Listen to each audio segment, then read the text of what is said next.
Friends, आज हम networking and internet पे अपना जो 6 पार्ट है वो लेकर आए हैं। इसमें हम 7 layers of the OSI model को डिस्कस करेंगे। इसका हम ऑलरेडी पार्ट 1 बना चुके हैं। अगर आपने वो पार्ट 1 नहीं देखा है तो आप प्लीज़ डू वॉच इट, क्योंकि ये पार्ट 2 है।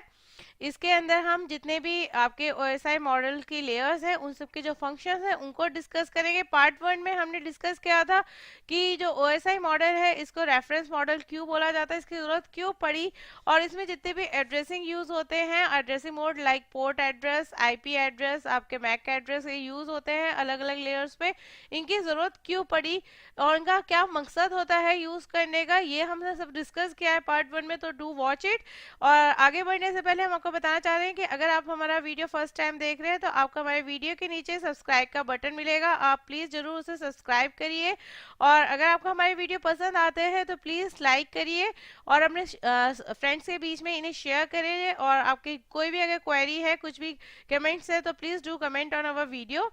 सो let's move to our session. सबसे पहले हम डिस्कस करेंगे कि OSI मॉडल में जो 7 लेयर्स हैं उनके नाम क्या होते हैं। Application, presentation, session, transport, network, link, data link layer and physical layer. Friends, आपको ये जरूर ध्यान रखना है, ये जो लेयर्स हैं ये एक के बाद एक ऐसे ही नीचे आती है।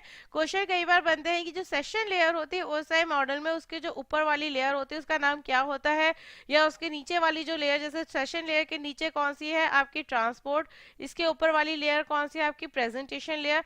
इससे ही क्वेश्चन कई बार आते हैं कि आपकी ये लेयर है, इसमें से ये लेयर के ऊपर वाली लेयर कौन सी होती है, नीचे वाली कौन सी होती है। तो आपको इसका एक पूरा क्रम है आपका 1 से लेके 7 तक का, वो आपको याद करना है। इसको आप अगर ऊपर से याद करना चाहते हैं तो A से P से हम इसके शुरू के वर्ड ले लेते हैं।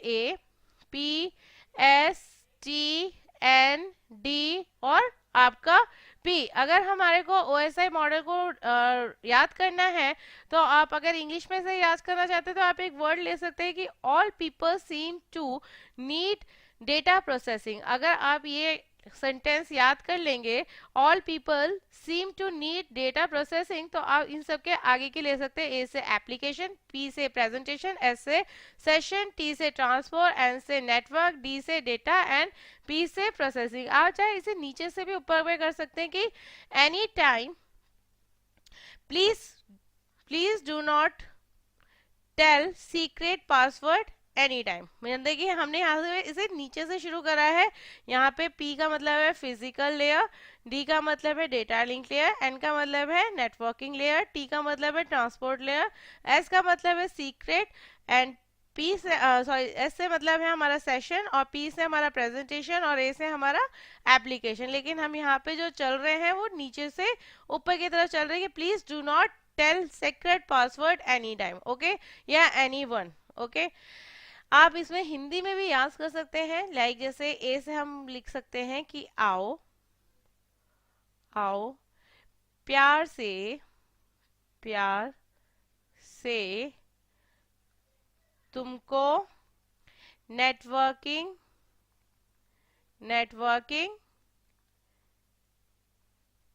ढंग से सिखाएं, सॉरी सिखाएं नहीं, पढ़ाए। तो यहाँ पे A से हम ले सकते हैं एप्लीकेशन, P से प्रेजेंटेशन, S से सेशन, T से ट्रांसपोर्ट, N से नेटवर्क, D से data link layer and P से फिजिकल। तो आप हिंदी में भी इसे याद कर सकते हैं। आप लिख सकते हैं आओ प्यार से तुमको नेटवर्किंग ढंग से पढ़ाएं। अगर आप इसे याद कर लेंगे तो आपको इसका जो क्रम है वो आप इसे याद कर सकते हैं इजीली। तो आप इस चीज को जरूर याद कर लीजिएगा कि एप्लीकेशन लेयर के नीचे कौन सी लेयर आती है, प्रेजेंटेशन के ऊपर लेयर कौन सी होती है, नीचे कौन सी होती है। तो आपको इसे याद करना जरूरी है। अगर आपने हमारा पार्ट 1 देखा है तो उसमें आपको ये मालूम ही होगा कि हर लेयर, चाहे एप्लीकेशन लेयर हो चाहे आपके प्रेजेंटेशन लेयर हो, ठीक है, यहाँ पे क्या होता है आपका ऑपरेटिंग सिस्टम से आप डेटा भेजते हैं। जैसे ही वो एप्लीकेशन लेयर पर आता है, एप्लीकेशन लेयर अपना एक हेडर डाल देती है। जैसे ही वो प्रेजेंटेशन पर आता है, एप्लीकेशन का तो होता है ये, प्रेजेंटेशन अपना हेडर डाल देती है।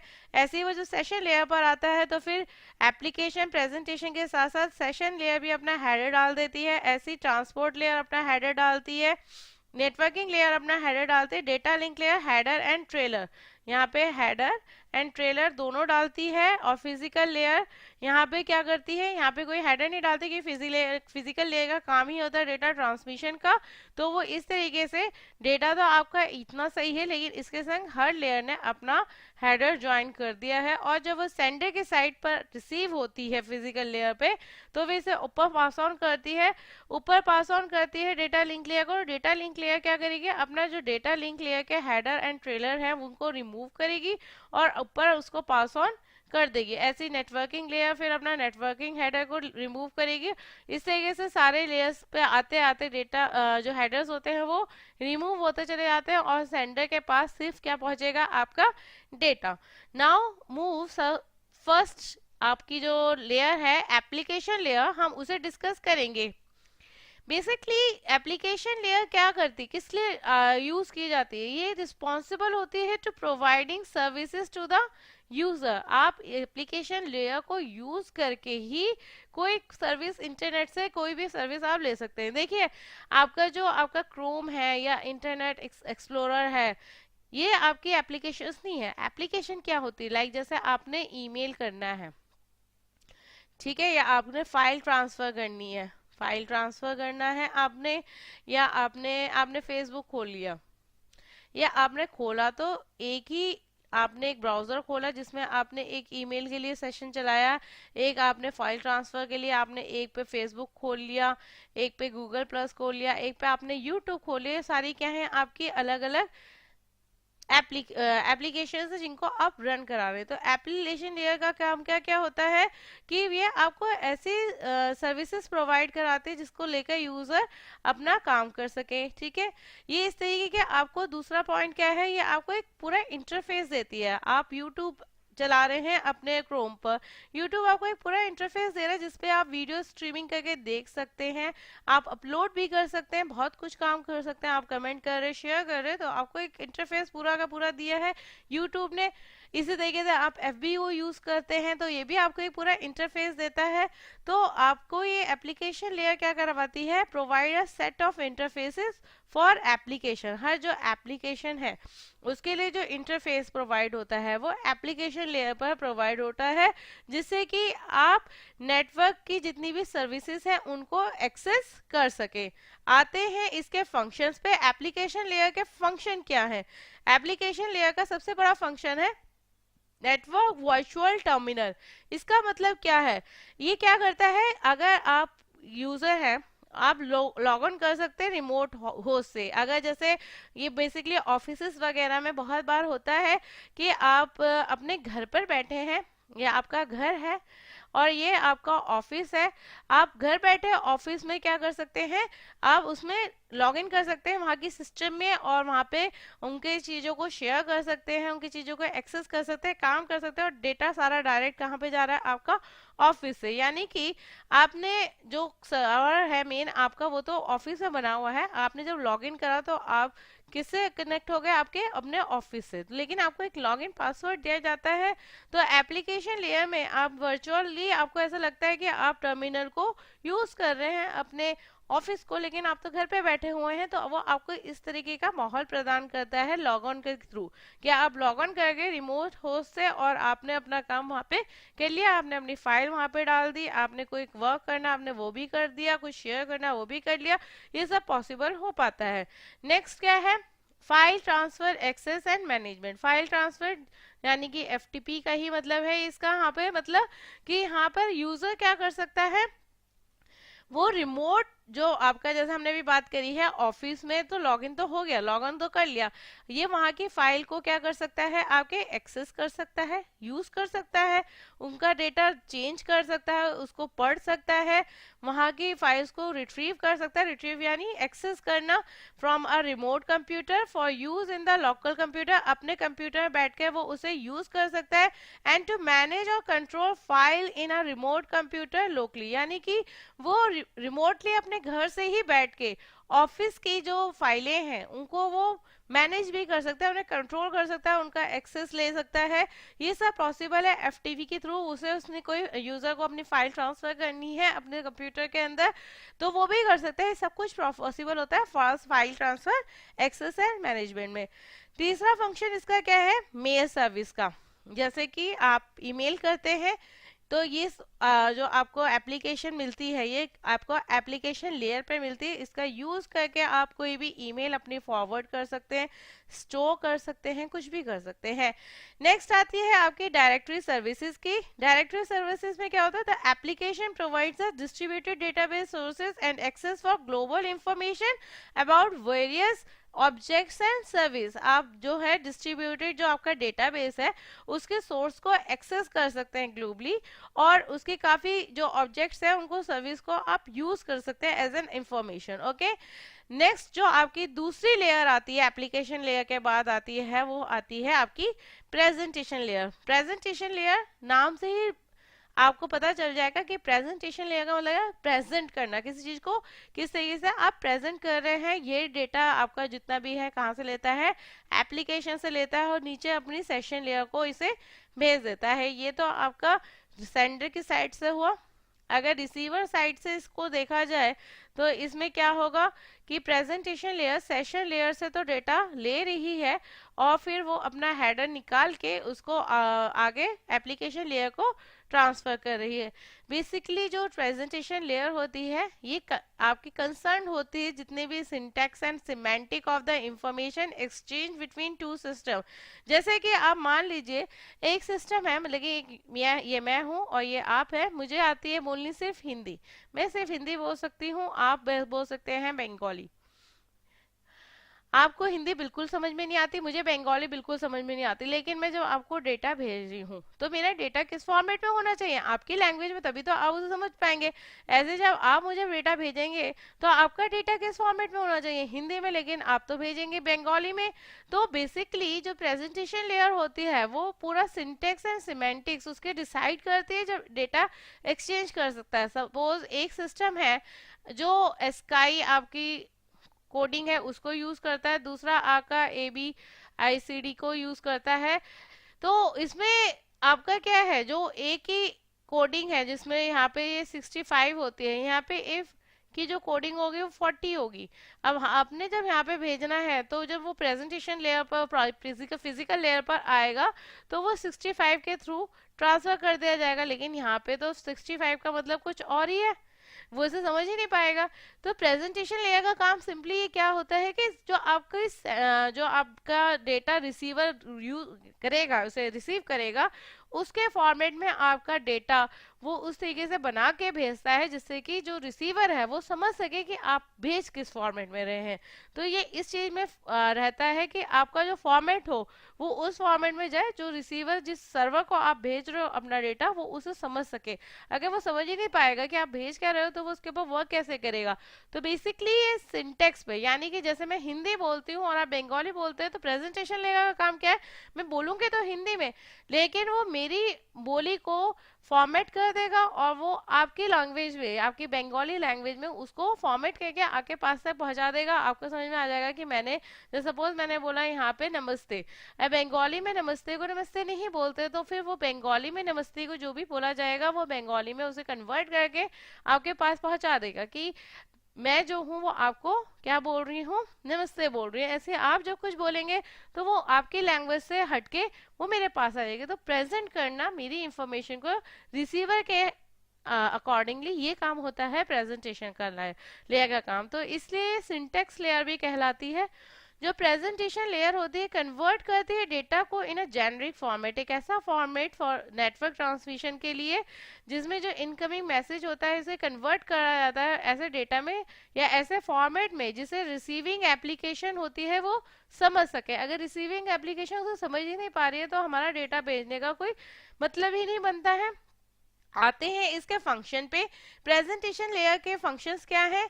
प्रेजेंटेशन लेयर का सबसे पहला फंक्शन है डेटा ट्रांसलेशन का, यानी कि ये जो भी आप डेटा भेज रहे हो उसको एनकोड करना, उसे डिकोड करना, different computer use different encoding system, bit order translation to so it convert data into a common format before transmitting.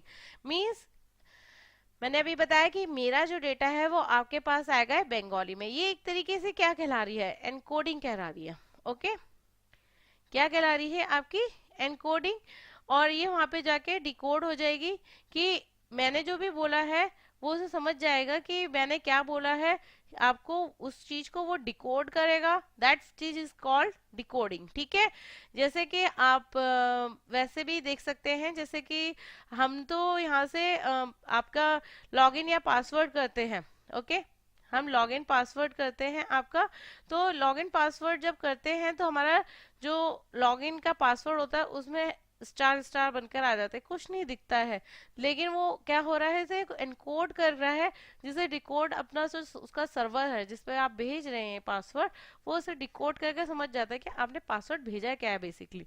Okay, तो इसका काम क्या है, जो भी आप चीज भेज रहे हो उसे एनकोड करना, और सर्वर साइड उसे क्या करेगा, डिकोड करेगा। ये काम होता है डेटा ट्रांसलेशन का। तो इसमें क्या करवाया जाता है, कन्वर्ट कर देता है वो डेटा को इनटू कॉमन फॉर्मेट, उस फॉर्मेट में ट्रांसमिट करने से पहले। जो कॉमन फॉर्मेट्स है वो क्या हो सकते हैं आपके, standard format for various data types के लिए। सपोज आप कोई टेक्स्ट ट्रांसफर कर रहे हैं रिसीवर को, सॉरी आप जो सेंडर तो आप हैं, आप रिसीवर को कुछ भेज रहे हैं, तो ऐसे केस में जो आपका टेक्स्ट होता है वो टीएक्सटी में भी हो सकता है, डॉक फाइल भी हो सकती है, आरटीएफ यानी कि जो आप नोटपैड पर फाइल बनाते हैं वो भी हो सकती है। ऐसे ही अगर आप कोई इमेज भेज रहे हैं वो कोई जेपीजी भी हो सकती है, बीएमपी भी हो सकती है, पीएनजी, जीआईएफ, इसमें से भी कोई इमेज हो सकती है। अगर आप कोई वीडियो भेज रहे हैं वो एवीआई भी हो सकती है, एमपी4 भी हो सकती है, एफएलबी भी हो सकती है। ऐसे अगर आप कोई ऑडियो भेज रहे हैं तो वो एमपी3 भी हो सकती है, कोई वेब फाइल भी हो सकती है। एनकोडिंग में जैसे कि हम स्काई कर रहे हैं या एबीसीडी आईसी फॉर्मेट है उसमें आप डेटा भेज रहे हैं, ये भी हो सकता है। तो ये दूसरा आपका जो फंक्शन है वो क्या है आपका, डेटा एन्क्रिप्शन का। डेटा एन्क्रिप्शन का मतलब क्या है कि फॉर सिक्योरिटी पर्पस, आपका for security and privacy purpose पे डेटा को इंक्रिप्ट करा जाता है। जैसे अभी हमने बात करी थी, हम पासवर्ड भेजते हैं, पासवर्ड जब डालते हैं कहीं पे भी, आप बैंकिंग में या कहीं पे भी आप अपना एसबी में जैसे लॉगिन करेंगे उसमें भी आप पासवर्ड डालेंगे, आपका पासवर्ड स्टार स्टार में लिखकर आता है या डॉट डॉट डॉट डॉट में लिखकर आता है, आपको नहीं दिखाई देता है। इसका मतलब क्या है, आपका डेटा को क्या कर रहा है, इंक्रिप्ट कर रहा है। इवन जब आप डाल रहे हैं अपने मशीन से, और जो आपका सर्वर है चाहे वो एफबी है या नेट बैंकिंग है, अपनी कोई भी नेट बैंकिंग किसी बैंक की खोल रखी है, जैसे सपोज आपका पासवर्ड है 123 ABC, तो उसका अपना एक फॉर्मेट होगा कि वो 1 to 3 को 1 को 2 करके लिखेगा, 2 को 3, 3 को 5, 4 करके, ऐसी ए को वो बी करेगा, बी को वो सी करेगा और सी को डी, इस तरीके से वो भेजेगा। अगर बीच में कोई हैकर आपका पासवर्ड एक्सेस करने की कोशिश करेगा तो उसको आपका रॉन्ग पासवर्ड पर पता चलेगा। कोई भी ऐसा एल्गोरिथम यूज करा जाता है जिसके थ्रू आपका जो डेटा है, आपका पासवर्ड, वो इंक्रिप्ट कर दिया जाता है। और अगर बीच में उसे कोई हैकर हैक करने की कोशिश करेगा तो उसे ठीक इंफॉर्मेशन नहीं मिल पाएगी। तो फॉर सिक्योरिटी पर्पस के लिए आपका डेटा इंक्रिप्ट करा जाता है, जो सेंडर भेजता है, ट्रांसफर करता है ओरिजिनल इंफॉर्मेशन अदर जो आपकी एप्लीकेशन है दूसरे सर्वर को करता है। तो ऐसे में sends the resulting message out over the network. Decryption का मतलब क्या है, उसको वो रिवर्स कर देता है। जैसे जब सर्वर पे आपका ये पासवर्ड पहुंचेगा 234BCD, तो वो समझ जाएगा कि मुझे इसको क्या करना है, अपना इसको 2 को 1 करना है, 3 को 2 करना है, 4 को 3 करना है, ऐसे बी को ए करना है, इस तरीके से मुझे इसे कन्वर्ट करना है। तो वो इस चीज को खुद से करेगा। इस प्रोसेस को कहते हैं डिक्रिप्शन। जब आप इस तरीके से अपना ओरिजिनल डेटा सेंडर को भेजते हो, बीच में आपके डेटा को एनक्रिप्ट करा जाता है, दैट इज कॉल्ड इंक्रिप्शन। जब सेंडर उसे दोबारा ओरिजिनल फॉर्मेट में लेकर आता है, that is called decryption. Okay, next वो जो फंक्शन है आपका, वो नेक्स्ट फंक्शन है कि आपका ये डेटा कंप्रेशन भी करता है। कई बार आपकी फाइल इतनी बड़ी होती है साइज में कि अगर आप उसे ट्रांसफर करेंगे ओरिजिनल फॉर्मेट के अंदर तो उसको फॉर्मेट साइज में जाने में वक्त लगेगा। हो सकता है जो सर्वर की स्पीड है डेटा की लेने की उतनी नहीं है, और आपका जो डेटा है वो हैवी, जरा हैवी उसमें साइज में, तो ऐसे केस में वो उसको क्या कर दिया जाता है, कंप्रेस करा जाता है, उसके साइज को वो कम कर देता है, ऑटोमेटिकली रिड्यूस कर देता है उसके जो नंबर ऑफ बिट्स है, और फिर बाद में वो उसे रिसीवर को भेज देता है कम, उसका जो डेटा को कंप्रेस करके, उसको साइज को कम करके, जिससे कि जल्द से जल्द वो चीज पहुंच जाए। तो डेटा कंप्रेशन का मतलब क्या है, reduce the number of bits content in the information. Data compression becomes particularly important किस फील्ड में इंपॉर्टेंट हो जाता है, जहां पर आप ट्रांसमिशन करते हैं मल्टीमीडिया, जैसे लाइक जो अगर आप कोई टेक्स्ट भेज रहे हैं या कोई ऑडियो या कोई आप वीडियो भेज रहे हैं, ऐसे केस में ये एक बहुत इंपॉर्टेंट चीज हो जाती है। नेक्स्ट आता है आपका सेशन लेयर। सेशन लेयर में जो ये आपकी है, ये तीसरी लेयर है, हम ऑलरेडी एप्लीकेशन प्रेजेंटेशन के बारे में पढ़ चुके हैं। ये तीसरी लेयर है सेशन लेयर। इसका बेसिकली काम क्या है, ये आपका सेशन मेंटेन करती है। जैसे हमने बताया कि आपने खोला क्रोम पे, चार आपने एप्लीकेशन खोल ली, एक पे आपने एफबी खोल लिया, एक पे आपने यूट्यूब खोल लिया, एक पे आपने गूगल प्लस खोल लिया, एक पे आपने सपोज आपने कोई भी अमेजोन खोल लिया। ये आपके अलग अलग क्या बन चुके हैं, सेशन बन चुके हैं, एक एफबी का, एक यूट्यूब का, एक गूगल प्लस का, एक अमेजोन का। एक पे आप शॉपिंग कर रहे हैं, एक पे आप अपने दोस्तों से चैटिंग कर रहे हैं, एक पे आप यूट्यूब पे वीडियो देख रहे हैं। तो इसका काम क्या है, ये जितने भी सेशन है इनको मेंटेन करता है। तो ये रिस्पॉन्सिबल किसके लिए होता है, कि आपका कभी भी कोई जब नया सेशन चलता है उसको शुरू करने का, उसे मेंटेन रखने का, और फिर बाद में उसे खत्म करने का। The communication between two devices. Two devices कौन से हो सकती है, ये आप किसी और कंप्यूटर से लॉगिन करके भी जब करते हैं, ये वो भी हो सकता है, या फिर आप समझ लीजिए जब आप एफबी के थ्रू जाते हैं तो एफबी का भी अपना एक सर्वर होगा। ऐसे जब आप यूट्यूब के लिए खोलेंगे तो यूट्यूब का भी एक सर्वर होगा। ऐसे जब आप अमेजोन के लिए जाएंगे तो अमेजोन का भी एक सर्वर होगा, जिसके संग आप अपना सेशन मेंटेन करेंगे, शुरू करेंगे सबसे पहले, फिर मेंटेन करेंगे, उसके बाद उसे आप एंड करेंगे। तो जो दो डिवाइसेस होती है उनके बीच में जो ये सेशन मेंटेन होता है, शुरू होता है और खत्म होता है, इसके लिए कौन रिस्पॉन्सिबल होता है, सेशन लेयर। और सेशन लेयर डेटा किससे लेती है, प्रेजेंटेशन लेयर से लेती है, और अपना हेडर लगा के किसको भेजती है, ट्रांसपोर्ट लेयर को। ऐसे रिसीविंग साइड से ट्रांसपोर्ट लेयर से डेटा लेगी और अपना जो हेडर है वो निकाल के वो इसे आगे प्रेजेंटेशन लेयर को ट्रांसफर कर देगी। इसके जो फंक्शंस है वो क्या है, सबसे पहला फंक्शन है डायलॉग कंट्रोल का। जब भी आप allows to system to enter into a dialogue, keep a track of whose run it is to transmit. It allows the communication between two processes to take place in either half duplex or full duplex. हम already आपको इसके बारे में बता चुके हैं कि half duplex और फुल डुप्लेक्स में क्या होता है। हाफ ड्यूप्लेक्स में ये होता है कि जब आप कुछ भेजेंगे तो सिर्फ आप ही डेटा भेज सकते हैं, बी ए को कुछ नहीं भेज सकता। फुल डुप्लेक्स में क्या होता है कि ए भी डेटा भेज सकता है बी को, और बी भी डेटा भेज सकता है ए को। ये होता है फुल डुप्लेक्स का। और हाफ डुप्लेक्स में एक साइड से जब डाटा जाता है तो दूसरा साइड आइडल हो जाता है, वो सिर्फ डेटा लेगा।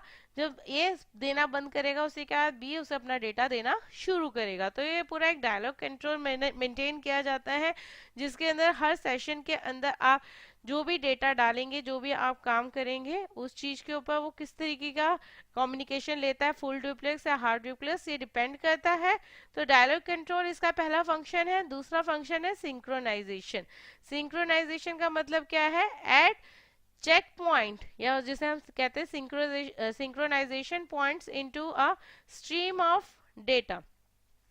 जब आपने जैसे आप यूट्यूब ही खोल लीजिए, आप कभी यूट्यूब में एक वीडियो चलाइए, ठीक है, तो आपने अगर नोटिस कराओ या आप हमारा ही वीडियो देख रहे हैं, इसमें जो टाइमिंग चल रही होती है, तो आप जब इसके अंदर स्ट्रीमिंग हो रही होती है, अगर स्ट्रीमिंग नहीं हो रही होती है, व्हाइट कलर की एक लाइन नीचे वीडियो पे चल रही होती है। एक तो वो रेड कलर का आपको जो सर्कल है उससे तो आपको ये पता चलता है कि आप कितना आगे बढ़ चुके हैं, लेकिन उससे आगे एक व्हाइट कलर की लाइन और चल रही होती है।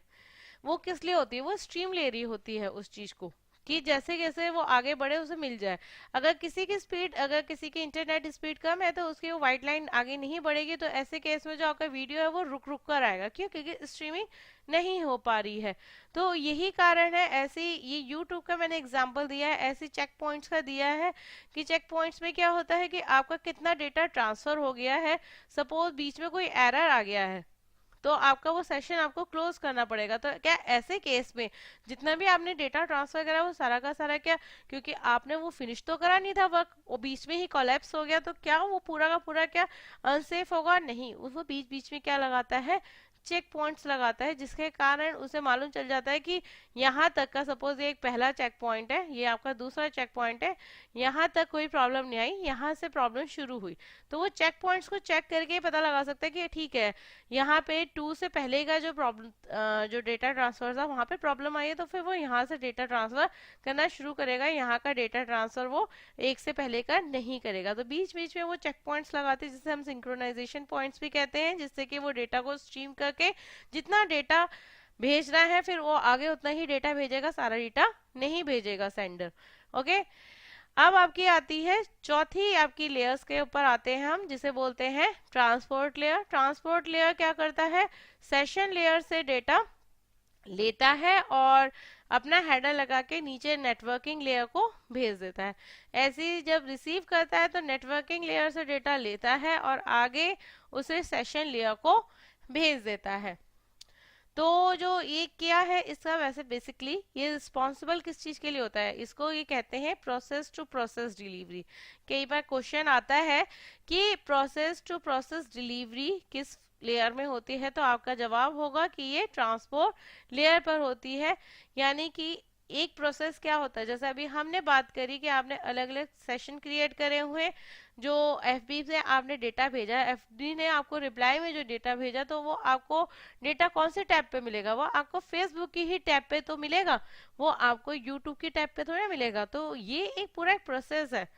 अगर आपने एफबी पे भी आपने एफबी की भी 2 टैब खोल रखे हैं, एक पे आप चैटिंग कर रहे हो और एक पे आप किसी की प्रोफाइल देख रहे हैं या किसी ग्रुप में आप हैं, तो अगर आप ग्रुप में कोई क्वेश्चन पूछ रहे हैं, ग्रुप में कोई आंसर कर रहे हैं, तो वो आपको उसी ग्रुप में जाएगा, लेकिन उस टैब पे ही जाएगा। और जिस टैब में आपने चैटिंग को खोल रखा है वहां पे आपसे चैटिंग करेंगे, वहां पे ग्रुप की कोई इन्फॉर्मेशन नहीं आएगी। तो एक पर्टिकुलर पूरा प्रोसेस है। तो ये रिस्पॉन्सिबल होता है कि जब सेंडर कुछ भेज रहा होता है तो वो उसी प्रोसेस के पास जाए जिसको वो चाहिए। ओके। यानी कि फेसबुक जब आपको, आप किसी ग्रुप में कोई डेटा डाल रहे हैं, आपको कोई आंसर उसका मिल रहा है जो आपने क्वेश्चन डाला है, तो वो आंसर आपको आपके जो आपने ग्रुप वाली आपने टैब खुली हुई है वहीं पे आपको मिलेगा। ओके। ऐसे अगर आपने यूट्यूब की टैब पे कोई वीडियो सर्च कर रहे हैं, तो उसका जो इन्फॉर्मेशन आएगा कि भाई इससे रिलेटेड आपको, जैसे ओएसआई लेयर से रिलेटेड ही वीडियो चाहिए, आप सर्च कर रहे हैं, तो आपको जो ओएसआई लेयर से रिलेटेड वीडियोस की जो जितने भी वीडियोस हैं वो आपको कहाँ पे मिलेंगे, यूट्यूब पे मिलेंगे। कंप्यूटर एक ही है लेकिन आपने अलग अलग सेशन क्रिएट करे हुए हैं, तो वो अलग अलग टैब पे जो आपने खोला हुआ है वहीं पर तो उनकी इंफॉर्मेशन आएगी। ऐसा तो नहीं यूट्यूब की इंफॉर्मेशन फेसबुक पे आ रही है और फेसबुक की इंफॉर्मेशन यूट्यूब पे आ रही है, तो नहीं है ना। तो ये पूरे एक प्रोसेस के लिए रिस्पॉन्सिबल होता है, जिसमें जब मैसेज भेजे जाते हैं, तो हम जैसे बात कर रहे हैं कि मैंने ही अपने कंप्यूटर में 2 टैब खोल रखे, एक एफबी का खोल रखा है और एक मैंने यूट्यूब का खोल रखा है। तो अगर मेरा कोई भी जो यूट्यूब भेज रहा है, 2 सर्वर है, एक एफबी का है, ये एफबी का है, ये यूट्यूब का है, तो एफबी जब भी कुछ भी भेजेगा तो वो किसके पास आएगा, मेरे एफबी वाले टैब पे। ऐसे यूट्यूब जो भेज रहा है वो मेरे कौन से टैब पर आएगा, मेरे यूट्यूब वाले टैब पे। तो इस पूरे मैसेज को जो मैनेज करता है, इस पूरे प्रोसेस को, वो ट्रांसपोर्ट लेयर करता है। अब process is an application. Process क्या है, कोई भी एक एप्लीकेशन प्रोग्राम है, जैसे अभी हमने बात करी है फेसबुक या YouTube, running on host, whereas the जो नेटवर्क लेयर होती है आपकी, जो ट्रांसपोर्ट लेयर से नीचे वाली लेयर होती है, वो क्या होती है, oversees source to destination delivery. उसको मतलब नहीं होता है, जैसे अभी हमने बात करी है कि अभी हमने अगर सपोज एफबी के भी 2 टैब खोले होते या यूट्यूब के भी हमने 2 टैब खोले होते, एक पे हम ओएसआई मॉडल को सर्च कर रहे होते और एक पे हम आपका क्या सर्च कर रहे होते, डीआई के कुछ क्वेश्चन है उन्हें सर्च कर रहे होते, तो डीआई के क्वेश्चन डीआई वाले टैब पर आते हैं वीडियो, और जो ओएसआई की वीडियोस है वो ओएसआई वाली टैब पर आते। तो बेसिकली यूट्यूब से हमारी दो टैब तो कनेक्ट हो चुकी है, लेकिन जो डेटा आ रहा है वो जो ओएसआई वाला है वीडियो का रिजल्ट, वो आपके ओएसआई वाली टैब पर आ रहा है। तो आपके नेटवर्क लेयर पे वो जो एक ही होस्ट से जो जितना भी डेटा आ रहा है वो सब ले लेगा। यूट्यूब से उसे ओएसआई का भी मिल रहा है और उसे किसका मिल रहा है, आपका डीआई से रिलेटेड वीडियोस, इन दोनों का डेटा मिल रहा है। तो नेटवर्क लेयर तो इन दोनों से ले लेगा डेटा, जो यूट्यूब का से रिजल्ट्स आ रहे हैं दोनों चीजों के, वो ले लेगा। लेकिन जब ट्रांसपोर्ट लेयर के पास जाएगा तो वो अपने अपने हिसाब से वो अलग अलग टैब पे, जैसे यहाँ पे हमने बताया कि ओएसआई का खुला हुआ है, यहाँ पे आपका डीआई का खुला हुआ है, तो वो नेटवर्क लेयर से डेटा लेके फिर उसके बाद उसे फिल्टर करेगा। ओएसआई वाला डेटा ओएसआई को भेजेगा, डीआई वाला डेटा डीआई को भेजेगा। इस तरीके से उसका काम होता है। तो बेसिकली ये प्रोसेस टू प्रोसेस पर होता है, और आपका जो ट्रांसपोर्ट लेयर होता है वो सोर्स टू डेस्टिनेशन डिलीवरी पर होता है। it does not recognize any relationship between those packet। Okay, तो नेटवर्क लेयर को मतलब नहीं है कि यूट्यूब जितने भी वो जो पैकेट्स भेज रहा है वो क्या है, उसे बस मालूम है कि ये यूट्यूब से आ रहा है, वो रिसीव करता चला जाएगा। और वो इन आपके जो बिल्कुल जो पैकेट्स है वो लाइंस में आ रहे हैं, इन लाइन आ रहे हैं, यानी 1 2 3 4 आ रहे हैं। बस उसका यही काम होता है उसे रिजेंबल करना। सपोज पहले 1 आ गया, बाद में वो 3 आया, बाद में 2 आया, तो बस वो उसका काम होता है 1 2 3 के फॉर्मेट में उसे, मतलब कि फॉर्मेट में उसे एक सीक्वेंस में लगा के आगे ऊपर ट्रांसपोर्ट लेयर को भेज देना, ये उसका काम होता है। नेक्स्ट है जो आपका ट्रांसपोर्ट लेयर है, ये इंश्योर करता है दैट द होल मैसेज, आपका जितना भी पूरा मैसेज है, arise intact and in order, मतलब कि इंटैक्ट हो और इन ऑर्डर में आओ। जैसे हमने कहा कि पैकेट्स 3 पैकेट्स आए ओएसआई से रिलेटेड, आपके जो आपका डेटा है वो पैकेट्स में बटकर आया। तो पहला 1 आ गया, फिर तीसरा आया, फिर दूसरा आया, लेकिन वो उसे पहले रिजेंबल करेगा, पहले 1 को लगाएगा, फिर 2, फिर 3, और उसके बाद वो ओएसआई लेयर को इसे भेज देगा। ओके, तो ये इंटैक्ट हो और आपका बिल्कुल इन ऑर्डर हो, तब उसे वो भेजता है आगे अपने रिसीवर पे।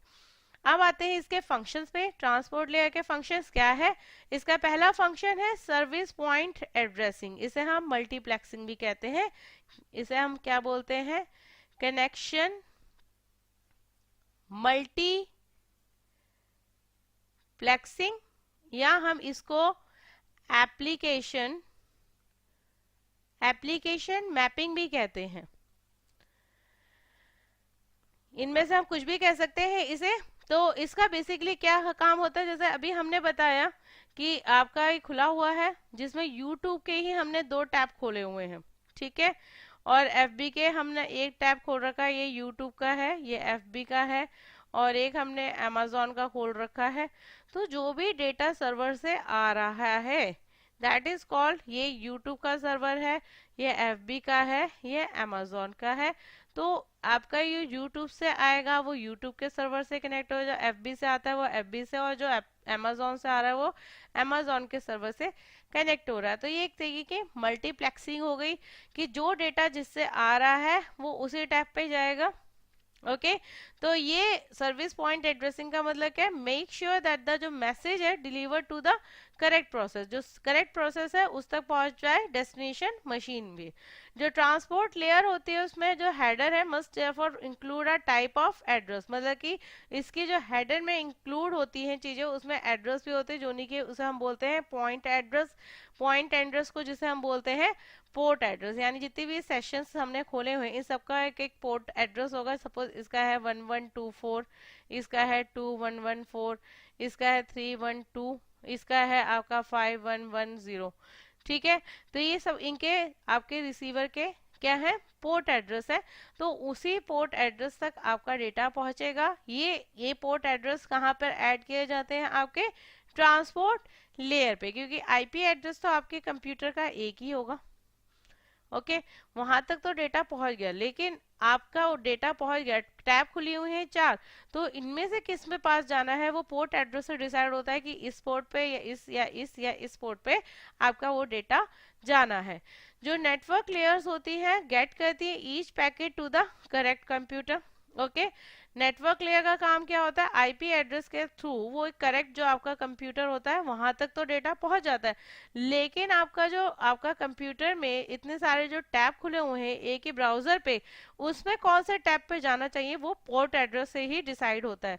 तो the transport layer gets the entire message to the correct process, जो करेक्ट प्रोसेस है ओके वहां तक वो पहुंचाता है आपके उस पैकेट को, क्योंकि आपने अपने जो आपका ब्राउजर है उस पर आपने 4 एप्लीकेशंस खोल रखे हैं, तो कौन से एप्लीकेशन पे जाना चाहिए ये डिसाइड होता है पोर्ट से। तो to make this possible transport layer assign करता है unique set of number of each connection, हर कनेक्शन का एक यूनिक वो नंबर होता है, जैसे अभी हमने बताया। दिस नंबर आर कॉल्ड, जिसे हम बोलते हैं पोर्ट या सॉकेट नंबर। और ये जो पोर्ट नंबर होते हैं allow multiple application to send and receive data simultaneously, जितने भी आपकी जो, जैसे आप देख सकते हैं अलग अलग जितनी भी एप्लीकेशन ये खुली हुई है ये एक साथ डेटा भेज भी सकती हैं और रिसीव भी कर सकती है। कनेक्शन मल्टीप्लेक्सिंग फीचर्स अलाउ करती है multiple application to connect at a time. यहाँ पे ये देखिए अलग अलग एप्लीकेशन, एक यूट्यूब, एक फेसबुक और एक अमेजोन की, ये एक ही वक्त पे अलग अलग सर्वर से कनेक्ट भी हो गई हैं। इसका एग्जाम्पल हो सकता है server perform number of functions, like आप ईमेल कर सकते हैं, फाइल ट्रांसफर कर सकते हैं, DNS, web service, file service, data service etcetera, ये इसके एग्जाम्पल है। जो common TCP and UDP port number है वो कौन कौन से हैं आपके हैं। अगर आप एफटीपी यानी फाइल ट्रांसफर प्रोटोकॉल यूज कर रहे हैं तो ऐसे में आपको जो पोर्ट नंबर होगा वो 20 एंड 21 यूज करना पड़ेगा। ऐसे टेलनेट के लिए 23।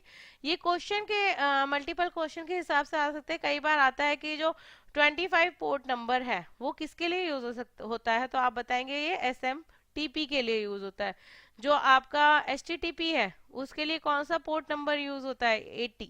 तो ये आपको याद करने पड़ेंगे क्योंकि ये प्री डिफाइंड है, यही पोर्ट नंबर यूज होते हैं, तो आप इसे याद कर लेंगे। क्वेश्चन के पॉइंट ऑफ व्यू से टेबल आपके लिए बहुत ज्यादा फायदेमंद रहेगी, कई बार क्वेश्चन आए हुए हैं, इसलिए प्लीज आप इन सबको मेमोराइज कर लीजिए। जो ये है नेक्स्ट इसका फंक्शन है आपका ट्रांसपोर्ट लेयर का सेगमेंटेशन एंड रिजेंबली, मतलब कि पहले ये जो भी आपका डेटा होगा उसको सेगमेंट, छोटे छोटे सेगमेंट्स में जो सेंडर होगा वो उसे डिवाइड करेगा, और जब रिसीवर साइड पे पहुंचेगा तो जितने भी ये सेगमेंट है, ये 1 2 3 4 है, इन सबको एक सिंपल डेटा में ये रिजेंबल करेगा। तो ये आपका कहलाता है सेगमेंटेशन, और ये आपका क्या कहलाता है, रीअसेंबली। ओके, ये आपका कहलाता है रीअसेंबली। तो divide the message receive from session layer, इस सेशन लेयर से डेटा को जब डिवाइड करता है लेके, तो इसे हम बोलते हैं सेगमेंटेशन। और जब ये number them to make a sequence for reassembly at the receiving side, जब रिसीविंग साइड पे इनको जब इसको ये इकट्ठा करता है दैट इज कॉल्ड रीअसेंबली। इसको हम एक एग्जांपल के थ्रू समझ सकते हैं। सपोज एक कंप्यूटर है ए और एक कंप्यूटर है आपका बी। ए ने बी को कुछ भेजना है, कुछ डेटा भेजना है बी तक, तो वो अपना कुछ एक डेटा बनाएगा ए और वो इसको आगे ट्रांसफर करेगा। फिर लेकिन आपका ये जो डेटा है, जो भी आपका ये ए भेज रहा है वो काफी बड़ा है, तो ऐसे केस में क्या होगा, ये डेटा को छोटे छोटे सेगमेंट्स, ये सेगमेंट्स नॉर्मली आपका सपोज आपका ये 20 केबी का है, सपोज आपका ये 20 केबी का आपका डेटा है, तो इसे ये 5-5 केबी में आपके ये सेगमेंट बना देगा। तो बन गया आपके 20 केबी, और इसको नाम रख देगा, ये 1 है, ये 2 है, ये 3 है, ये 4 है। ये सारे 5-5 केबी के आपके सेगमेंट्स बन गए। ये काम होता है आपका ट्रांसपोर्ट लेयर का, कि इसने आपका डेटा लिया उसको सेगमेंट में कन्वर्ट करा, फिर रिसीविंग सॉरी इसने ये 5 में करा, सॉरी 5 में करा है, यानी कि ये 25 केबी का होगा। और जब इसके बाद ये पांचों के पांचों पैकेट जब रिसीविंग साइड पे होंगे तो वो पहले इकट्ठे करे जाएंगे। जैसे सपोज यहाँ पे पहले पहुंच गया आपका दूसरे नंबर का पैकेट, फिर पहुंचा चौथे नंबर का पैकेट, फिर पहला पहुंचा, फिर तीसरा पहुंचा, फिर पांचवा बोला पहुंचा। लेकिन इसको ये बाद में रिजेंबल करेगा, पहले ये 1 को लेगा, फिर 2 को लेगा, फिर 3 को लेगा, फिर 4 को लेगा, फिर 5 को लेगा, इन सबको लेके ये ऐसे दोबारा एक पूरे डेटा में 25 केबी के जो डेटा है उसमें कन्वर्ट करेगा और से सेंड कर देगा आपके बी के पास। तो ये होता है कि आपका डेटा इसने पहले सेगमेंट करा और उसके बाद रिसीविंग साइड ने इस सेगमेंटेड डेटा को रीअसेंबल करके आगे इसे ट्रांसफर करा। नेक्स्ट फंक्शन होता है ट्रांसपोर्ट लेयर का कनेक्शन मैनेजमेंट। कनेक्शन मैनेजमेंट का मतलब क्या है कि ये मेंटेन करता है tear down connection for session layer, यानी कि कनेक्शन कैसा होना चाहिए। दो तरह के कनेक्शन होते हैं, यूटीपी और टीसीपी। यूडीपी, पहले हम यूडीपी को डिस्कस करेंगे। यूडीपी की फुल फॉर्म होती है यूजर डेटा ग्राम प्रोटोकॉल। ये कनेक्शन लेस प्रोटोकॉल होती है। ये एक अनरिलायबल होती है क्योंकि कनेक्शन नहीं बनता है बीच में। आपके दो सिस्टम है ए एंड बी, इनके बीच में कोई कनेक्शन नहीं बनता है लेकिन डेटा भेज दिया जाता है। तो ये अनरिलायबल होता है कि डेटा पहुंचा या नहीं पहुंचा इसकी कोई गारंटी नहीं होती है, पहुंच भी सकता है नहीं भी पहुंच सकता है। तो इसका मतलब ये नहीं है कि the data is not going to get its destination, यानी कि इसका मतलब ये नहीं कि जो डेटा आप भेज रहे हैं वो बी तक पहुंचेगा ही नहीं। इसका मतलब ये होता है कि इसकी कोई गारंटी नहीं है कि वो डेस्टिनेशन तक पहुंच रहा है। यानी कि आपने सपोज 4 डेटा भेजे ओके बी के पास, तो ये चारों के चारों बी तक पहुंच भी सकते हैं या उनमें से एक आपका कोलैप्स हो सकता है, बाकी 3 पहुंच सकते हैं। तो ये हो सकता है कि आपका कुछ पहुंचा और कुछ नहीं पहुंचा। जैसे कि कई बार आपका आप चैटिंग में ही आप देख सकते हैं, चैटिंग में यूडीपी को ही यूज किया जाता है। आप कई बार लिख के भेजते लिए सामने वाला जो आपसे चैट कर रहा है उसके पास तक काफी इंफॉर्मेशन नहीं पहुंची, तो जो जो थोड़े से कम इम्पोर्टेंट टास्क है वहां पे यूडीपी को यूज किया जाता है। जैसे चैटिंग वगैरह के अंदर यूडीपी यूज किया जा सकता है, इसमें कोई कनेक्शन बनाने की जरूरत नहीं होती है। जैसे आप व्हाट्सएप में ही कई बार आपका कनेक्शन लेस में मोस्टली पहुंच जाता है, लेकिन बहुत रेयर केस होता है कि आपने कुछ भेजा और आपने जब अपने जो फ्रेंड को भेजा है लिख के वो उसके पास तक नहीं पहुंचा, बीच में ही वो लॉस्ट हो गया है। ये बहुत रेयर केसेस होते हैं, लेकिन ये एक बहुत ही फास्ट टेक्निक है, इसीलिए इसको यूज करा जाता है। खासतौर पर चैटिंग में इसको यूज किया जाता है यूडीपी को। जैसे कि हम इसे एग्जांपल में सकते हैं, दो कंप्यूटर है, एक कह रहा है आर यू गेटिंग, तो जो आपका रिसीविंग वाला कंप्यूटर है वो कह रहा है नहीं मुझे क्लियर नहीं है, बस तुम अपना डेटा जल्द से जल्द मेरे पास भेजो, मैं उसको खुद से देख लूंगा। कई बार हम कुछ भेजते हैं, hi, how are you, what are you doing, what are you doing, ठीक है। तो हो सकता है कि पहले हाय पहुंच जाए, उसके बाद जो हाउ आर यू है वो बाद में पहुंचे, लेकिन उससे पहले हमारा व्हाट आर यू डूइंग पहुंच गया, उसके बाद पूछ रहा कि how are you doing, how are you, ठीक है। तो ऐसा हो सकता है, तो लेकिन हम समझ जाते हैं कि वो क्या बोलना चाह रहा है हमारा दोस्त हमसे। कई बार होता है कि आपका जो मैसेज है वो आगे पीछे पहुंचता है, लेकिन कोई प्रॉब्लम नहीं, हमसे कोई प्रॉब्लम नहीं होती है। तो यूडीपी को यहाँ पे यूज किया जाता है। नेक्स्ट आता है आपका टीसीपी। टीसीपी की फुल फॉर्म होती है आपकी ट्रांसमिशन कंट्रोल प्रोटोकॉल। ये टीसीपी की फुल फॉर्म होती है। टीसीपी एक कनेक्शन ओरिएंटेड है, यानी कि इन दोनों के बीच में आपके जो computer A and computer B है, इन दोनों के बीच में पहले कनेक्शन बनाया जाता है, फिर डेटा ट्रांसफर किया जाता है। इसलिए ये रिलायबल होता है और इसमें डेफिनेटली जो आपका डेटा होता है वो गारंटी इसकी होती है कि डिलीवर तो हो जाएगा। जैसे कि यहाँ पे ये पूछ रहा है कि are you getting my all data, तो जो रिसीवर वाला है वो कह रहा है नहीं, आप अपना जो डेटा है वो स्लो करिए। जैसे सपोज इसकी जो है जो स्पीड है वो सपोज 50 एमबीपीएस की है, ओके, और इसकी सिर्फ 10 एमबीपीएस की है।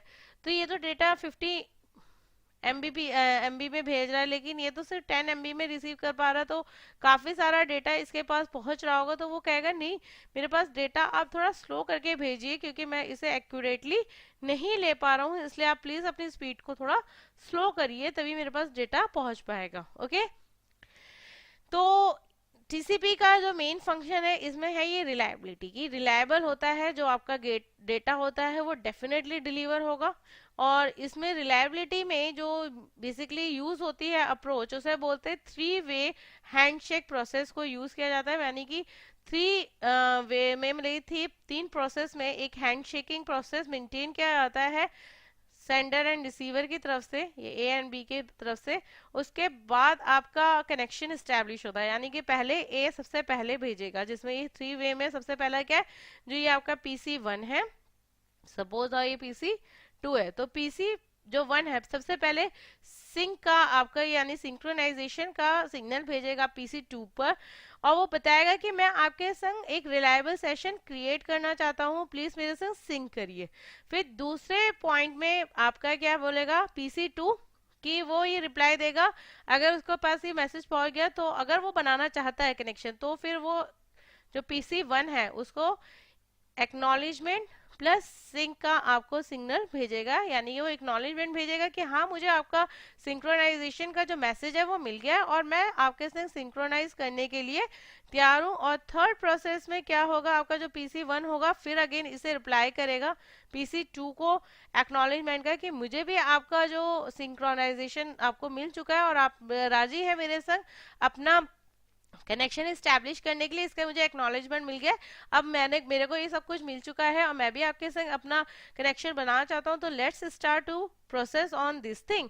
तो ये 3 स्टेप में आपका हैंडशेक होता है और उसके बाद डेटा ट्रांसफर किया जाता है PC1 से PC2 को। जैसे कि यहाँ पर हमने देख लिया, पहले सिंक के लिए आपका जो होस्ट है वो सर्वर को भेजेगा, सर्वर अगर तैयार होगा तो वो सिंक के संग एक्नॉलेजमेंट भेजेगा कि मैं तैयार हूँ और मुझे आपका डेटा मिल चुका है। फिर होस्ट कहेगा कि ठीक है मुझे आपका डेटा आपका सिंक्रोनाइजेशन का भी जो एक्सेप्ट करने का हैंडशेक है वो मुझे मिल चुका है, इसलिए अब मैंने भी आपको एक्नॉलेजमेंट भेजा कि अब मेरे को भी पता चल गया कि आप मेरे संग सिंक्रोनाइज होना चाहती है। उसके बाद दोनों के बीच में, होस्ट एंड सर्वर के बीच में कनेक्शन मेंटेन होता है। तो एक बार जब कनेक्शन स्टैब्लिश हो जाता है डेटा ट्रांसमिशन का विल बी इनिशिएटेड, उसके बाद ही डेटा ट्रांसमिशन इनिशिएट होती है।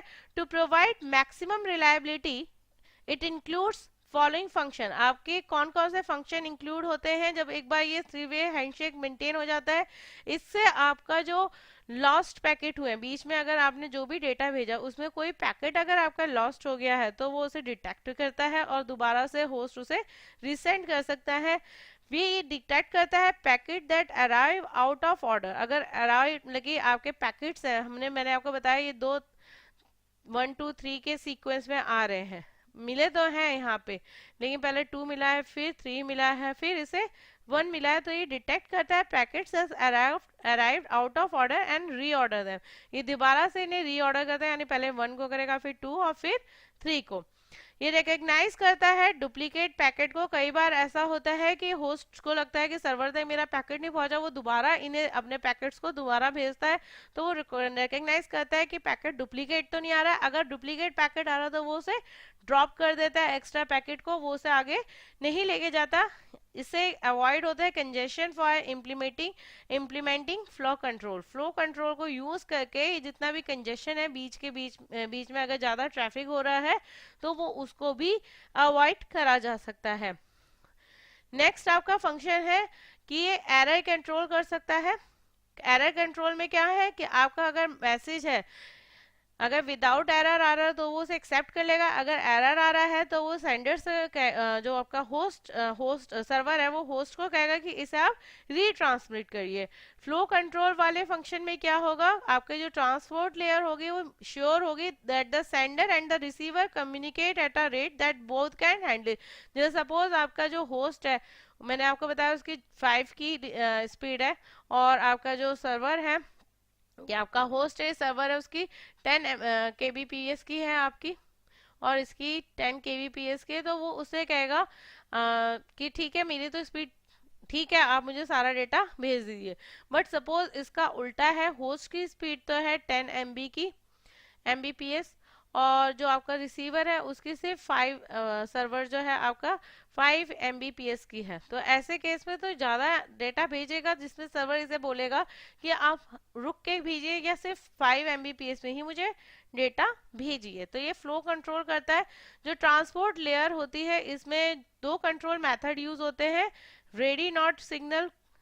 रेडी सिग्नल का कि रेडी है या नहीं है इस तरीके का, या विंडो। पहले हम डिस्कस करेंगे रेडी नॉट रेडी सिग्नल्स का। रेडी नॉट रेडी सिग्नल में क्या होता है, जो आपका जो सेंडर होता है वो मतलब ये सेंडर है, ये आपका रिसीवर है। जो सेंडर है उसका मैंने बताया कि उसकी बफर साइज ज्यादा है लेकिन रिसीवर की कम है। इसकी सपोज इसकी 10 MBps की, इसकी 5 की है, तो रिसीवर पहले ही बोलेगा कि नहीं, आप मुझे 5 MB में ही भेजिए डेटा, तो वो उसे 5 MB में भेजेगा डेटा। या आप समझ लीजिए सपोज इसकी 50 में है और इसकी सेंडर की सिर्फ 10 MBps में ही है, तो यानी कि ये इससे 5 बार डेटा ले सकता है। तो पहले ये इसमें ये क्या करेगा, जो सेंडर है send data according to its buffer size, जो इसका सेंडर का बफर साइज सपोज ये 10 है, ये उसमें भेजेगा। रिसीवर रिसीव करता रहेगा डेटा और अपने बफर में भरता रहेगा, यानी यहाँ 5 बार वो इसे भर लेगा, 10 MBps के डेटा को ये अपने में भर लेगा। जब रिसीवर का बफर फुल हो जाएगा तो ऐसे केस में it send a not ready single, तब जो रिसीवर होगा वो इसको भेजेगा कि अब मैं रेडी नहीं हूँ। क्यों? क्योंकि मेरा बफर भर गया, पहले मैं अपने में ये सारा डेटा रख लूँ, जब मेरा बफर खाली होगा तभी मैं आपसे फिर लूंगा। सो सेंडर कैन स्टॉप ट्रांसमिटिंग, तब सेंडर क्या होगा, अपना जो डेटा है वो ट्रांसमिट करना रोक देगा और सेगमेंट्स को। फिर रिसीवर क्या करेगा, जब उसका बफर खाली हो जाएगा फिर वो सिग्नल भेजेगा रेडी का, कि मैं अब तैयार हूँ डेटा लेने के लिए और सेगमेंट्स। तो इस तरीके से ready not ready signal method use होता है। लेकिन इसके दो प्रॉब्लम्स है।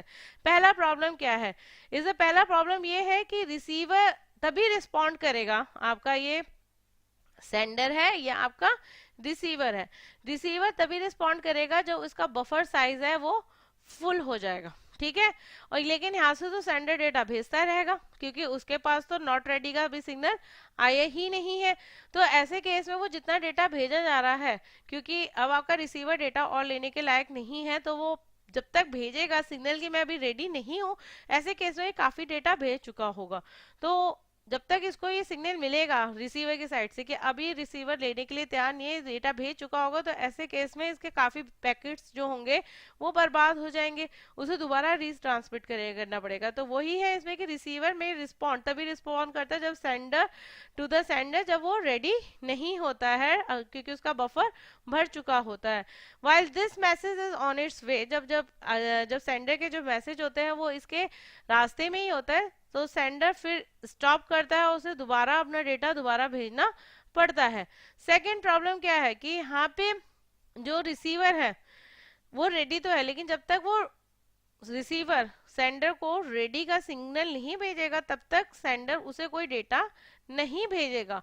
तो यही एक प्रॉब्लम है इसकी दूसरी की वो लेने के लिए तैयार बैठा है वो रिसीवर, लेकिन जब तक उसका रेडी का सिग्नल सेंडर तक नहीं पहुंचेगा तब तक रिसीवर को आइडल बैठना पड़ेगा, वो कुछ नहीं कर सकता, उसको कोई डेटा अपने में स्टोर नहीं कर सकता। अभी वो कर सकता है लेकिन वो कुछ वक्त के लिए उसे वेट करना पड़ेगा। तो ये पहली प्रॉब्लम आपको बता चुकी हूँ और ये दूसरी प्रॉब्लम है। नेक्स्ट है आपका विंडोइंग, विंडो की के थ्रू कैसे आपका डेटा ट्रांसफर होता है। इसमें एक विंडो साइज तय कर दिया जाता है रिसीवर और सेंडर का, ठीक है। ये आपका सेंडर है, ये रिसीवर है। रिसीवर बता देता है कि तुम मुझे 5 सेगमेंट एक साथ भेज सकते हो, ठीक है। तो वो इसके जो 5 पैकेट है वो रिसीवर को भेजेगा। जब रिसीवर को ये पूरा 5 सेगमेंट्स का जो डेटा है वो रिसीवर को मिल जाएगा, तो फिर वो इसको एक एक्नॉलेजमेंट भेजेगा कि हाँ मुझे तुम्हारा जो सेगमेंट्स है वो मिल गए हैं। अब फिर वो चेक करेगा कि जितने भी इसने सेगमेंट्स भेजे हैं ये सारे मेरे पास सही से आए या नहीं आए। अगर इसमें से कोई भी आपका डेटा लॉस्ट होगा तो वो इससे फिर एक्नॉलेजमेंट भेजेगा सेंडर को कि मेरे पास सपोज सिर्फ 5th नंबर का और 3rd नंबर का सेगमेंट नहीं आया, इसे दोबारा भेजो। फिर सेंडर जो उसके लॉस्ट पैकेट होते हैं दोबारा से भेजता है। इस तरीके से डेटा जाता है। जो विंडो साइज होता है वो चेंज होता रहता है ड्यूरिंग दिस 3 स्टेप, जो आपका हैंडशेक प्रोसेस करा जाता है उसके थ्रू ये विंडो साइज कम भी हो सकता है, बढ़ भी सकता है, यानी कि कभी ये 3 सेगमेंट्स भी भेज सकता है एक विंडो के अंदर, कभी ये 10 भी भेज सकता है और कभी ये 5 भी भेज सकता है। डिपेंड करता है कि रिसीवर कितना साइज का डेटा ले सकता है। तो ये जो विंडो का साइज है ऊपर नीचे किया जा सकता है। नेक्स्ट लेयर पर आते हैं जो कि आपकी नेटवर्किंग लेयर है। जो ये नेटवर्किंग लेयर है ये आपकी 5th लेयर है और इसका जो काम है बेसिकली क्या है, ये मैनेज करती है डिवाइस एड्रेसिंग को।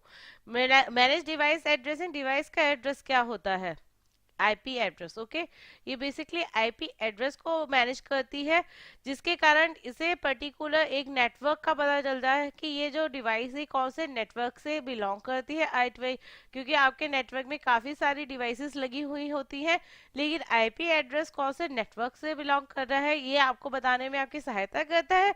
तो ये मैनेज करती है डिवाइस एड्रेसिंग को। ये ट्रैक करती है the location of devices on the network. आपका जो नेटवर्क पे कौन सी डिवाइस है उसको ये ट्रैक करने में आपकी सहायता करती है, मतलब कि ओएसआई लेयर की सेंडर की जो भेजा जा रहा है। And determines the best path. Best path क्या है आपका? सपोज आपका ये सेंडर है या आपका रिसीवर है, इसमें बीच में काफी सारे राउटर स्विचेस लगे हुए हैं, ये डिपेंड करता है और ये इस तरीके से एक दूसरे से कनेक्टेड है। सपोज ये पहला राउट है 1 2 करके, ये 3 4 5 6 7 8 9 करके ये आपका राउट है।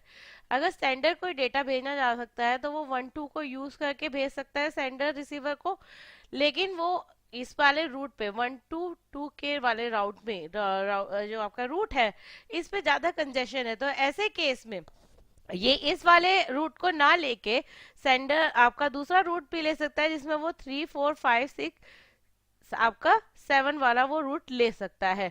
तो ऐसे केस में ये बेस्ट जो रूट होगा वो उसे सजेस्ट करेगा जिसमें कंजेशन ना हो, जल्द से जल्द आपका सेंडर से डेटा रिसीवर तक पहुंच जाए। जो नेटवर्क लेयर होती है वो ट्रांसपोर्ट लेयर से डेटा सेंडर साइड पे लेती है, अपना पैकेट, अपना जो हेडर होता है डेटा के संग लगाती है, जिसे बोलते हैं पैकेट में ये कन्वर्ट करती है डेटा को, और ये नीचे डेटा लिंक लेयर को आपके भेजती है। रिसीवर साइड पे नेटवर्क लेयर जो है वो डेटा लिंक लेयर से डेटा लेती है, वो अपना हेडर यहाँ से निकालती है और आगे अपने पैकेट को ट्रांसफर करती है ट्रांसपोर्ट लेयर को।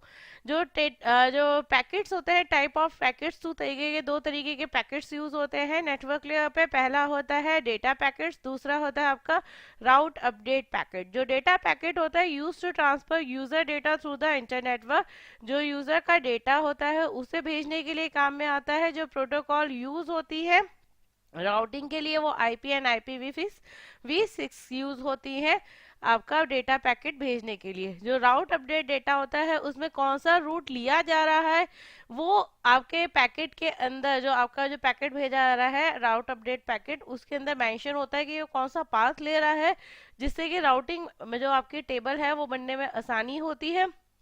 तो इस वाले पैकेट में जो आपने राउट लिया होता है, जैसे हमने बताया कि ये 1 2 वाला ले रहा है या 3 4 5 6 7 वाला राउट ले रहा है, ये डिटेल आपकी राउट अपडेट पैकेट में होती है। इसमें जो प्रोटोकॉल यूज होते हैं वो RIP, EIGRP और OSPF जो मेन होती हैं, ये प्रोटोकॉल्स यूज होती है। प्रोटोकॉल्स को हम यहाँ पे डिस्कस नहीं कर रहे क्योंकि प्रोटोकॉल्स पे हम डिफरेंट वीडियो बनाएंगे। हर लेयर्स के अपने प्रोटोकॉल्स होते हैं, वो उन सबके हम अलग अलग वीडियोस बनाएंगे क्योंकि काफी डिटेल में है। जो फंक्शंस है नेटवर्क लेयर के वो दो हैं आपका। जी सबसे पहले डिफाइन करता है आईपी एड्रेस। हर सिस्टम का अपना एक आईपी एड्रेस होता है जो हम आपको ऑलरेडी अपने पार्ट 1 में बता चुके हैं। तो यहाँ पे नेटवर्क लेयर में आईपी एड्रेस दिया जाता है जो कि जिसे हम लॉजिकल एड्रेस भी कहते हैं। इसमें ये जो राउटिंग होती है, राउट होता है, रूट होता है, पहले सेंडर से रिसीवर तक पहुंचने के लिए कौन सा रूट वो उसे लेगा, ये भी इसमें डिसाइड किया जाता है राउटिंग टेबल के थ्रू कि कौन सा रूट इसमें लिया जाएगा डेटा सेंड करने के लिए। तो ये नेटवर्क लेयर के दो काम है। नेक्स्ट है आपकी 6th layer, data link layer. Data link layer responsible होती है for moving frame from one hop to the next, यानी one hop node to next का मतलब क्या है, यानी ये नोड टू नोड है, मतलब कि ये जरूरी नहीं है सेंडर टू रिसीवर, ये सेंडर है रिसीवर है, बीच में काफी सारे आपके स्विच राउटर्स लगे हुए हैं भेजने के लिए। तो ये बेसिकली नोड टू नोड है, यानी कि इन सेंडर से इस राउटर के बीच में जो डेटा है इसको ट्रांसफर करने के लिए रिस्पॉन्सिबल होता है। आगे इस दो नोड के बीच में डेटा ट्रांसफर करने के लिए फिर अलग से लगेगा, फिर इन दो, ये सोर्स और डेस्टिनेशन के लिए नहीं होता है कि ये सोर्स से डेस्टिनेशन तक पहुंच रहा है, ये नोड टू नोड होता है कि यहाँ पे एक नोड से दूसरे नोड तक ये डेटा पहुंच जाए, ये इसीलिए रिस्पॉन्सिबल होता है। जहाँ पे जो आपके यूज होता है, जैसे ट्रांसपोर्ट पे आपके सेगमेंट से नेटवर्क पे आपके पैकेट से यहाँ पे जो होता है वो डेटा किस फॉर्मेट में होता है, फ्रेम्स। जैसे छोटे छोटे और टुकड़ों में बांटा जाता है पैकेट को, जिन्हें बोला जाता है frame. From the network layer to the physical layer, यानी कि ये नेटवर्क लेयर से पैकेट लेते हैं, उस पैकेट्स को भी ये फ्रेम में डिवाइड करता है और उसे नीचे किस में भेजता है, फिजिकल लेयर को। ऐसी फिजिकल लेयर से सेंडर रिसीवर साइड से ये डेटा लेगा जो कि स्ट्रीम बिट्स में होगा, और उसको फिर ये फ्रेम में कन्वर्ट करेगा और इन फ्रेम को आगे ट्रांसफर करेगा ये आपके नेटवर्क लेयर को। जो डेटा लिंक लेयर है इसके दो सब लेयर्स होती है।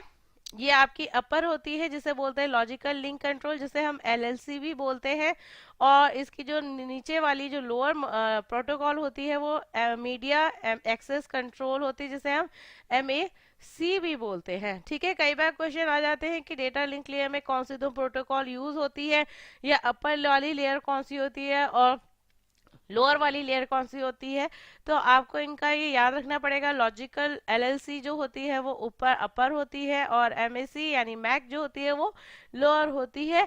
ये दोनों अलग अलग इनके काम होते हैं। इसका काम होता है 802.2, ये किसके लिए रिस्पॉन्सिबल होती है, for identifying network layer protocol and then encapsulating them. The LLC can also provide flow control, ये फ्लो कंट्रोल प्रोवाइड करते हैं। Sequences of sequencing control bits जो होती है उनका सीक्वेंस भी ये देखती है कि सीक्वेंस में आ रही हैं बिट्स या नहीं आ रही है। जो मीडिया एक्सेस कंट्रोल यानी मैक है 802.3, ये डिफाइन क्या करती है, हाउ पैकेट्स, जो पैकेट्स है आप प्लेस्ड ऑन द मीडिया, किस तरीके से उन्हें मीडिया में, मीडिया यानी कि कोई भी आपकी वायर है या वायरलेस, आप किस तरीके से, जो हमने पढ़ी है ट्रांसमिशन मीडिया, उनको किस तरीके से प्लेस किया जाएगा मीडिया में। लाइन डिसिप्लिन, कौन सी लाइन यूज होगी, ऑप्टिकल फाइबर यूज होगी, कोएक्सेल होगी, क्या यूज होगा। एरर को नोटिफाई करा जाएगा, यानी कि एरर आ रहा है इसको वो नोटिफाई तो करेगा लेकिन करेक्शन नहीं करेगा। ओके, ये एरर तो डिटेक्ट कर लेगा लेकिन उसे करेक्ट नहीं कर पाएगा। ऑर्डर डिलीवरी ऑफ फ्रेम, मतलब जो आपके फ्रेम्स है वो ऑर्डर वे में आए। इवन इनका ये फ्लो कंट्रोल भी इस लेयर में आपका वो हैंडल किया जाता है। जो डेटा लिंक लेयर के फंक्शन है वो सबसे पहला फंक्शन है फ्रेमिंग। फ्रेमिंग में क्या होता है, ये जो भी आपका ऊपर से डेटा आ रहा है पैकेट्स में, उनको ये फ्रेम्स में, छोटे छोटे फ्रेम्स में डिवाइड करता है। ऐसे ही जब नीचे से ये बिट्स में डेटा आ रहा है आपका, इनको ये फ्रेम्स में कन्वर्ट करता है और आगे इसे ये ऊपर नेटवर्क लेयर को भेजता है। फिजिकल एड्रेसिंग, यानी कि ये फिजिकल एड्रेस लगाता है इसके अंदर। फिजिकल एड्रेस आपका क्या होता है, मैक एड्रेस, जो हर मशीन का एक अपना एक मैक एड्रेस होता है जो परमानेंट एड्रेस होता है, तो वो आपका इसमें ऐड करता है। ये क्या इसमें फायदा मिलेगा, आपके नेटवर्क में काफी सारे जो मशीनें लगी हुई हैं, हर मशीन का अपना एक मैक एड्रेस होगा, तो आईपी एड्रेस से तो वो नेटवर्क डिसाइड हो जाएगा, लेकिन कौन सी पर्टिकुलर मशीन तक पहुंचेगा ये डेटा वो मैक एड्रेस से डिसाइड होगा। तो ये फिजिकल एड्रेसिंग भी इसमें डाली जाती है। add a header to the frame to define the physical address of the source and the destination machine, यानी कि destination और source दोनों मशीन का जो आपका फिजिकल एड्रेस है यानी मैक एड्रेस है वो इसके अंदर, इसके जो आपका डेटा है इसमें हेडर्स में एज एन डाला जाता है। फ्लो कंट्रोल, यानी कि ये फ्लो भी कंट्रोल करता है। आपकी सेंडर और रिसीवर की स्पीड में डिफरेंस है तो वो उन दोनों को मैनेज करेगा। एक ही स्पीड से सेंडर उस डेटा को भेजेगा जिस स्पीड से रिसीवर उसे रिसीव कर सकता है। एरर कंट्रोल, यानी कि ये इसके पास मैकेनिज्म होता है टू डिटेक्ट एंड रीट्रांसमिट, कि वो डिटेक्ट करता है और रीट्रांसमिट के लिए कहता है अगर कोई डैमेज फ्रेम आता है या फ्रेम आपका लॉस्ट हो जाता है तो वो रिक्वेस्ट करता है सेंडर से कि आप दोबारा से भेजिए। तो एरर को डिटेक्ट करना और उसे रीट्रांसमिट करना, ये भी काम डेटा लिंक लेयर का होता है। एंड ये जो अचीव किया जाता है कैसे यूज किया जाता है, जो आपके डेटा लिंक लेयर पे हेडर के संग संग ट्रेलर भी लगाया जाता है फ्रेम के साथ, उसको देख के देखा जाता है कि क्या कोई आपका फ्रेम लॉस्ट तो नहीं हो गया। अगर लॉस्ट हो गया तो वो सेंडर को रीट्रांसमिशन के लिए बोलता है।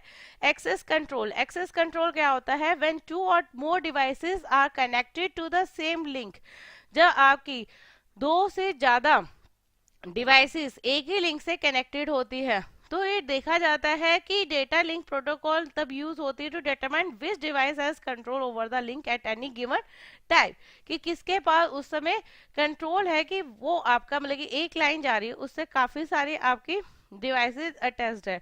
अभी जैसे हमने बात करी थी कि एक नेटवर्क ही हम बस टोपोलॉजी में ही यूज कर रहे हैं, काफी सारे उसमें आपकी डिवाइसेस अटैच्ड हो रखी है। जब डेटा आ रहा है, सपोज ये डेटा ए है, ये बी है, ये सी है, ये डी है, जो डेटा आ रहा है वो सी के लिए आ रहा है, सी डिवाइस के लिए आ रहा है, तो मैक एड्रेस से वो डिसाइड होता है कि डेटा ये सी डिवाइस को जाएगा, ना कि डी को जाएगा, ना बी को, ना ए को, क्योंकि मैक एड्रेस तो सी का डाला हुआ, तो एक्सेस किसके पास है वो मैक एड्रेस से डिसाइड होता है। और ये कौन प्रोवाइड कराती है आपकी डेटा लिंक लेयर। हमारी आखिरी जो लेयर है वो है फिजिकल लेयर। फिजिकल लेयर किस लिए रिस्पॉन्सिबल होती है? फिजिकल लेयर रिस्पॉन्सिबल होती है for movement of individual bits. ये डेटा को बिट्स के अंदर ट्रांसमिट करती है, ये डेटा लेती है डेटा लिंक लेयर से, और इसे रिसीवर साइड पे लेने के बाद ये डेटा ट्रांसफर किसको करती है? डेटा लिंक लेयर को। तो ये बिट्स पे डेटा ट्रांसफर करती है from one node to next node. ये बिट्स में कन्वर्ट करती है डेटा को या सिग्नल्स को फॉर आउटगोइंग मैसेज। जो मैसेज है या सिग्नल्स है उनको बिट्स में ये कन्वर्ट करती है।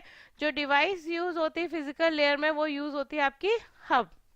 जो आपके फंक्शंस है फिजिकल लेयर के, सबसे पहला है बिट रिप्रेजेंटेशन, यानी कि ये डेटा को बिट्स पे कन्वर्ट करती है। To be transmitted bits must be encoded into signal electrical optical, यानी कि जो आपकी बिट्स है वो या कौन सी सिग्नल्स होनी चाहिए, तो वो इलेक्ट्रिकल होनी चाहिए, वो ऑप्टिकल होनी चाहिए। The physical layer defines the type of encoding, कौन सी एनकोडिंग यूज की जा रही है ये चीज फिजिकल लेयर डिसाइड करती है।